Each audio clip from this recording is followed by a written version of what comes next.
Bismillahirrahmanirrahim. Assalamualaikum warahmatullahi wabarakatuh. Jumpa lagi bersama saya Raffi Tokar Ismail. Pada video saya sebelumnya, saya sempat menyinggung mengenai menjaga kualitas dari air, terutama untuk memastikan pH dari air itu sesuai dengan standar yang dibutuhkan untuk ikan cupang. Pada video kali ini saya akan mencoba untuk mengukur kadar pH dari air yang saya gunakan, dan juga nanti saya ingin mencoba mengecek hasil atau kadar pH dari air apabila saya menggunakan campuran-campuran dari obat ataupun campuran-campuran lain, misalnya seperti ketapang. Ini bukan untuk mereview dari produk, tapi cuman untuk mengetahui saja. Karena ini saya juga baru pertama kali mengukur. Baik, ada banyak sekali alat atau produk yang bisa kita gunakan untuk mengukur tingkat pH dari air. Ini ada beberapa contoh, tapi ingat ini saya bukan promosi, hanya menyampaikan saja. Ada beberapa alat ya, ada beberapa produk. Ini pH test. Bisa kita gunakan juga. Kalau untuk produk ini nanti dia memberikan campuran, nanti airnya juga akan berubah gitu sesuai dengan kadar pH-nya. Yang kedua juga produk yang seperti ini ya. Ini juga sama seperti sebelumnya, dia memberikan cairan tertentu, nanti airnya akan berubah sesuai dengan kadar pH-nya. Atau yang ketiga juga kita bisa menggunakan alat ukur yang tanpa menggunakan cairan campuran, nanti dikalibrasi kemudian dimasukkan ke dalam air, nanti di sini ada angka digitalnya untuk menunjukkan kadar pH-nya. Ini banyak yang kita bisa gunakan. Nah, sekarang kita ini saya sudah siapkan air yang saya gunakan di rumah. Ini belum ada campuran apa-apa, benar-benar dari keran. Nanti kita akan tes berapa kadar pH-nya. Baik, saya akan menggunakan salah satu dari ketiga produk alat ukur tadi. Di sini kita akan mengambil 5 ml atau 5 cc. Nanti kita akan berikan larutan campurannya. Nanti kita akan lihat hasilnya berdasarkan warna seperti apa. Dari literatur yang saya baca, angka pH untuk ikan khususnya cupang yang ideal itu banyak sekali ya, banyak sekali pendapat yang menyatakan ada yang antara 6 sampai dengan 7. Tapi saya coba ambil kesimpulan, saya akan coba ada di angka idealnya di 7. Idealnya rata-rata di 7. Ini menurut saya ya, teman-teman nanti bisa punya pendapat sendiri, atau teman-teman yang lebih ahli tentu saja punya referensi masing-masing. Tapi kalau menurut saya itu antara 7 itu yang saya jadi target. Kemudian paling rendah itu 6,5. Ya, menurut saya itu range-nya menurut saya. Jadi nanti teman-teman bisa cek masing-masing kadar air yang ada di tempat teman-teman. Oke, saya akan coba ya. Jadi kita ambil dulu sebanyak 5 ml. Oke, sudah ada 5 ml, kemudian kita campurkan. Menurut aturan dari produk ini, jumlah tetesannya kalau untuk produk ini adalah sebanyak 7 tetes. Oke, kita coba.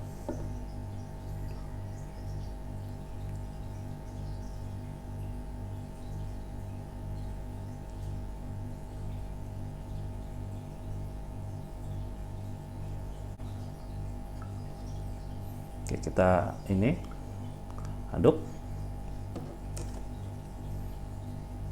Nah, menurut tabel warna ya, hasil dari pengujian pH yang ada di air keran saya ini, kalau dilihat disamakan gitu, dibandingkan ya, angkanya ada di 6,5. Tingkat pH-nya ini ada di 6,5. Seperti yang saya sampaikan, saya memang inginnya itu ada di 7, tapi minimal itu 6,5. Jadi saya tetap akan menggunakan air ini. Jadi kalau misalnya nanti angkanya dia lebih tinggi atau lebih rendah, nah itu mungkin selanjutnya kita coba cari produk yang bisa untuk menurunkan atau menaikkan. Jadi ini adalah pH yang ada di rumah saya. Nah, berikutnya mungkin teman-teman kebetulan pH air di rumahnya itu lebih tinggi ya, mungkin bisa saja ada di 7,5 atau siapa tahu 8, itu udah tinggi sekali gitu ya, ada di 7,5. Atau mungkin teman-teman malah referensinya itu pH-nya ingin di 6,5 bukan 7 seperti yang punya yang saya sampaikan tadi. Nah, caranya gimana sih untuk menurunkan? Memang banyak sekali juga produk yang bisa menurunkan, tapi saya biasanya menggunakan salah satu produk ya, yang botolnya kuning. Jadi saya nggak mau sebut nama, nanti botolnya kuning, nanti kita coba cek kira-kira kalau misalnya kita gunakan produk itu hasilnya turunnya seperti apa, turun atau tidak gitu ya. Oke, jadi ini adalah air yang tadi kita gunakan, yang baru saja kita ukur. Sekarang kita coba masukkan produknya, campurannya seperti campurannya ke dalam air ini. Di sini juga sudah ada aturannya ya. Aturannya di sini untuk yang ukuran toples yang saya gunakan, kebetulan toples yang saya gunakan ini toples yang 2 liter. Jadi untuk toples 2 liter cukup 1 mili gitu ya. Cukup 1 mili takarannya. Jadi takaran 1 mili ya mungkin sekitar sedikit saja gitu ya. Beberapa tetes. Nanti kita sudah taruh. Ya, kita coba aduk. Sudah, kita coba ambil lagi. Sekarang kita tetes lagi. Kita coba cek hasilnya seperti apa. Oke, kita kocok. Aduk. Kita bandingkan sekarang. Ya. Kita bandingkan dengan warna tadi. Kalau dilihat nanti mungkin nanti saya akan zoomkan. Tapi kalau dilihat di sini ini memang berubah pH-nya. pH-nya turun menjadi pH-nya 6. Ya, tadi kan 6,5, ini sekarang dengan berdasarkan warna kalau kita cocokkan dia ada di pH-nya yang di 6. Jadi memang kalau misalnya pH di rumah teman-teman itu tinggi, nanti bisa gunakan produk ini, bisa dicek nanti di internet gitu ya, namanya untuk penurunan pH. Tapi yang saya gunakan ini memang yang kemasannya yang botolnya warna kuning. Nah, yang berikutnya saya terus terang penasaran kalau misalnya kita biasanya gunakan campuran atau obat untuk air ikan kita, kira-kira efeknya seperti apa ya terhadap pH. Nah, saya akan coba teteskan. Jadi ini saya sudah siapkan beberapa toples ya dengan menggunakan air keran yang sama. Nanti kita lihat hasilnya seperti apa. Untuk yang toples yang kedua ini saya akan coba teteskan obat gitu ya, obat ikan yang nanti hasil warnanya biasanya kita kenal warnanya itu agak kuning. Kita coba nanti begitu kita tetes pH-nya seperti apa. Ini 1 tetes saja ya, karena jangan banyak-banyak, karena untuk buat mencoba saja. Oke, 1 tetes.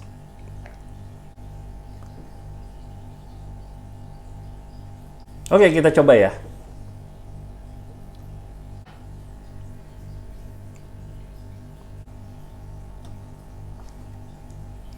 Oke, sekarang kita coba. Oke, ternyata dia tidak ada perubahan. Dia tetap di angka yang sama. Jadi sebelumnya 6,5, berdasarkan warnanya kita cek dia masih tetap ada di angka 6,5. Oke, kita coba produk yang lain, produk obat yang lain. Ini yang kedua ya. Oke, untuk percobaan yang ketiga, toples yang ketiga, saya akan teteskan obat yang hasilnya nanti warna airnya biru. Ya, kita akan coba seperti apa. sama 1 tetes saja. Oke, kita aduk. Kita akan cek.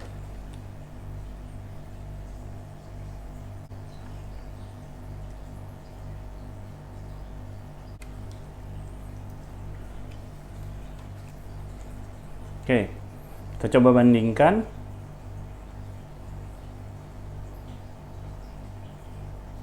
Ternyata dia tidak ada perubahan, ya.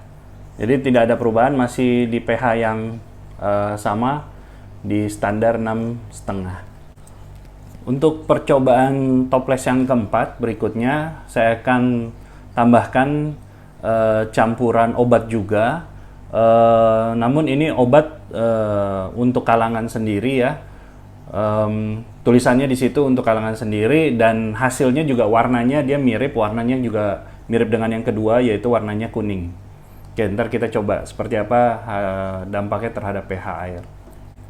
Di sini kita coba ikutin dosis yang tertera di sini, karena untuk 2 liter kita coba 2 tetes untuk pencegahan.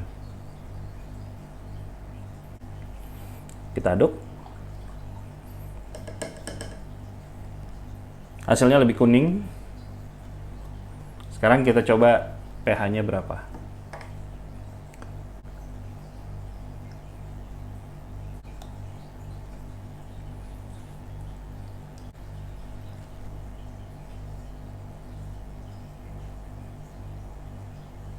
Oke, ternyata berdasarkan warna tidak ada perubahan terhadap pH-nya.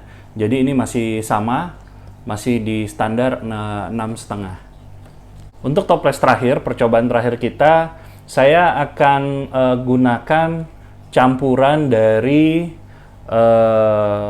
sari daun ketapang ya. Maksudnya yang bukan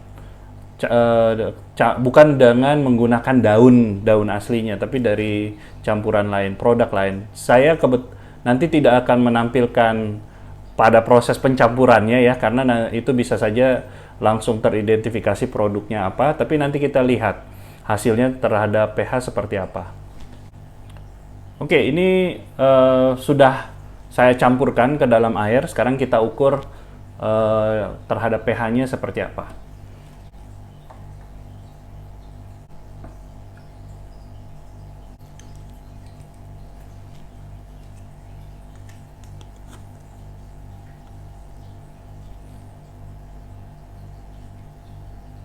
Oke, ternyata setelah diukur, teman-teman, ini pH-nya juga masih sama, tidak ada perubahan ya terhadap pH yang sebelumnya. Oke, saya rasa video kali ini cukup sekian. Percobaan kita untuk mengetahui standar pH dan juga dampak menggunakan beberapa campuran obat terhadap pH air yang ada kebetulan yang ada di rumah saya.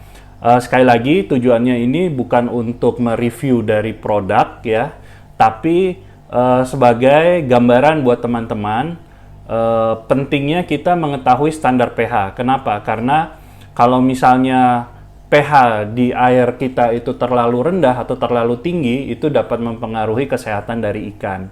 Dan juga apabila ternyata pH kita itu sudah standar atau lebih tinggi, pada saat kita berikan campuran yang bisa saja mempengaruhi kadar pH, itu juga harus kita ketahui agar tidak berdampak terhadap kesehatan ikan. Demikian video kali ini. Apabila teman-teman merasakan video ini bermanfaat, jangan lupa di like, jangan lupa di subscribe ataupun di share. Mohon maaf apabila ada hal yang kurang berkenan. Assalamualaikum warahmatullahi wabarakatuh.